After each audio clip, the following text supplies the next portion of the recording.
What is up, you guys? We're about to do a live reaction to Hunter x Hunter 358. Now, I've been waiting for the longest time. I already caught up, but I think I was able to do any reviews or videos recently because I've been up all day. However, I do know what's gone on with the Phantom Trope with Hisoka, with the fight with Chrollo and Hisoka, and how that ended. Now, the title of the chapter is Eve, so we're going to find out what's up. Ladies and gentlemen, at long last, the final day, the day has finally arrived. Your humanity prepares to expand its horizons even further, as it embarks on a new Hunter 358 Eve. So let's do this. On its journey to the new continent. So finally, let the Eve's festivities commence. I am honoured to be in the presence of a living witness to a great chapter in history. From here on out, every single thing you experience will be history. That's right, you yourselves will be a part of history. Well then, without further ado, let me introduce the great giant who realized this modern day art, our very own king, Nasubiji. Okay, that's him screaming at the top of his lungs. I've only got one thing I want to say. I'm a great king of Kakin. And together we will claim the new continent. King. So the fans are chanting, what is up with this king? And on the second stage we have our second in command, Master Beyond, and the prince related to the king, great king by blood. They all await their very own step on a historic voyage. So is that like a royal family then? When I was in contact with Sir Rydnick, I think that's how it's pronounced. I wonder just how many will be left by tomorrow's ceremony. Whatever, the one who wins in the end will be me. So they're participating in a tournament, so all you ignorant insects will look well upon me. It is who will be the king. It is I who will be the king. It just might be me, so that's some strange looking motherfuckers right now. And now, at last, the airship that the king is aboard is heading for the Black Whale. There it goes. With his very own life on the line, our king is going to lead the way for his people to untrodden lands. Has anyone like this ever existed before? No, never. Our great king now heading onto the fittingly great ship. Right, this very moment. What a great arrival! So full of greatness, and oh, it is great, ladies and gentlemen. So that's a huge ass whale as well. And then you see the ship at the top. So it's almost like, yeah, it's a stadium, but it's weird. And now the airships containing princes and the Vips, okay, or the Vipes, are heading there one after another. Also on the water, the general passengers have now begun heading to the Black Whale ferry. What do you think of this world? This is greatness. For such a great occasion, we too must enjoy ourselves. Let's celebrate.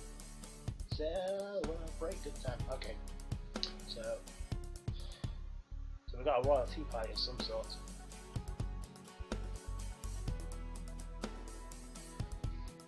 Guess we're getting introduced to new characters. So the Black Whale has 5 decks. The first deck houses the royal family and the survives political VIPs. Okay. The second deck has various celebrities, prominent figures, as well as wealthy upper class. The third deck and below is for the general public and regular passengers. I may need this. A lot of dialogue. The connecting pathways to each of the decks is being guided by the royal troops and is being treated under martial law. So they got. Furthermore, the second and third deck are completely cut off from each other by massive thick walls. During emergencies, they can be opened and shut only from the second deck. And they got people who are fucking AK-47s or something on the second floor, it looks like. Therefore, the hunting grounds are restricted to the first and second deck. So it's a survival tournament, it looks like, within the ship, and maintain calm and composure. The real party begins in 2 months after the armed force ceremony is complete. Until then, we are not soldiers but guards, constantly on the edge of our seats, ready at a moment's notice and waiting for the first Prince Benjamin's orders to act on our assault plan. Is going to be strenuous. Each of the prince's residential quarters is very strictly sectioned off it, in order for them to handle it. That has to do with their everyday daily life. Contact with the guards is to be kept to a minimum. All the princes that have planned to meet together every Sunday along with their guests for dinner banquet. The times that each prince will enter and exit has also been decided that no two princes will cross each other's paths in a transit, which means that we will have no chance whatsoever here. In fact, we may be spending the entire time pent up like this. And then I think is that correct pick of that? Being a higher ranking bodyguard, yeah. Will be convenient. Let's just check. So now we see where the survival thing kicks in. I wasn't too sure at first because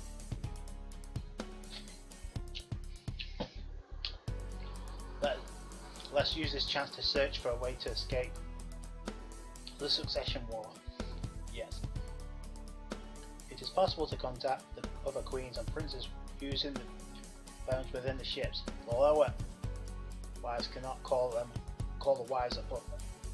On top of that, the phones should be guarded by troops. A phone cell. On high security alert then. The royal troops that are watching over the succession war from a neutral standpoint are monitoring all the passageways. In other words, they're going to be aware of all our movements. So Cory Peak is thinking about this big time. It would be an assassination has been made completely impossible. I don't really understand exactly what the king's motive is here. Of course, even within these circumstances, there are plenty of ways around that and out. But once you take the existence of an end users into account, the possibilities become endless. First of all, I need to get a read on the enemy's battle strength so I can gauge the balance of power and where we stand. Presently, I don't know anything apart from how much security personnel each of the princes has, even excluding the possibility of end users existing in the mix. Our battle strength is scarce. Even the hunters in charge of the security outside the residential quarters may not be our allies, which makes them a threat because they're in the unknown.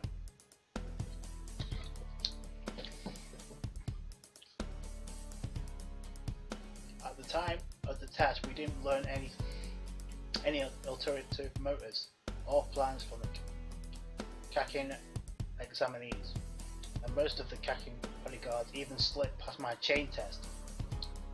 So that's pretty impressive. limited hunter qualifications were given out for the period of this voyage to the Dark Continent in order to have more friendly bodyguards aboard it. But it seems that the Dark Continent Committee, making the examinations lax, may have backfired on us, which means outside the King's residential quarters on the first deck there are around 50 temporary hunters concealing them. Some kind of uncertain mission prowling around, okay. Although the second hunter by law escaped the recent reformation of the hunter bylaws, it was reformed to allow temporary amendments. Compared to the risk of the strictly selecting people based on certain criteria, this kind of wish-washy amendment that allows uncertain factors to enter the mix greatly increases the possibility of events transpiring beyond expectation. On top of that, when I was in contact with Sir Red Knight, I sensed feelings of blood-drenched war, royal succession war. I was just me being nervous, or it was something else entirely. Kurapika. Is that you, Miss I? What's wrong? Oh, the dude in the cow suit. I'm devoting my attention to decks 3 and 4. The crime rate down here has picked up and gotten out of hand faster than I anticipated. From forged tickets, theft and robbery, fighting and arguments, drunken brawls, all the way to the identity fraud, larceny, assault, of all kinds of things. But on top of having to investigate tons of false reports, it's utter chaos. It appears armor that some criminal ring is causing people's tickets to be rendered invalid due to that person supposedly already being on board was the origin of all this mess. Then the rumors that it even made it to the people accusing other people of having tickets is in question. Kakin strips aren't even dealing with this with any consistency. If this goes on, things will erupt into a total riot. So, Spotify and I aided the troops and the private security taking control of the situation. That's why I won't be able to attend the Zodiac's meeting prior to departure. We seriously underestimated just how careless and sloppy Kakin could be. Their whole plan and protocol was completely meaningless, and the ones that are the worst off are the medical teams. There are 3 treatment facilities, rooms on the deck. Third deck, while the 4th and 5th decks only have 2 rooms, and the 5th deck doesn't even have any resident doctors. There are 1/5 of medical facilities that they have planned, and 1/15 of doctors, 1 out of 15 doctors available. So that's bad news if somebody wants medical attention then. And what really has me disgusted is that I hear the upper floors only have 1 doctor for every 20 people. There's a lot more than 20 people on that ship, so I mean, it's going to be chaos one way or the other. Kurapika's going to have his hands full, it looks like. It can't be helped. Shadale was right in the middle of doing everything possible to refill and refill and recruit staff. With the way things are going, the meeting is likely to be called off, perhaps so. This will probably be my last communication with you before you depart. Stay on your toes and keep your eyes open. Yeah. I might be able to make use of the timing of all the chaos down below. Queen Otito. In case the worst should happen, I've prepared some escape routes we can use in case of an emergency. Follow me and allow me to share my findings with you. Emergency? Are you saying that things are going to get even worse than they are now. Well, for example, if there's a crash or riot, or a fire breaks, it's possible to open the gate connecting the second and third decks. If everything goes well, you might be able to slip away from the eyes of the troops and the princes and blend in with the regular passengers. Can we really do something like that? I don't know what might happen. I'm just preparing. So bloody do your best to memorise where the airship's life rafts and flotation devices are deployed abroad, and learn how to use them. Okay, if she doesn't know how to use them, they're pretty much screwed. So knowledge increases your probability of survival by a substantial amount. When it comes to down to life or death, compared to not knowing what to do, but to be unsure if you cannot or not will have a striking effect on your assessment of a situation. She is shaking all over the fucking place. Your Highness, are you okay? Yeah, you just pretty much installed as much fear as humanly possible. I prepared myself. I prepared for us to die on this. What? Who to die on this boat? I thought that was what I wanted, but suddenly, perhaps you should rest for a while. While you do, I'll gather necessary data and materials. Yes, thank you. Please take the Queen and Prince and the Prince to the sleeping chambers. It looks like somebody's going to try an assassination. I don't know about anybody about you, but connect me to the system control rooms. Whoa, what the fuck?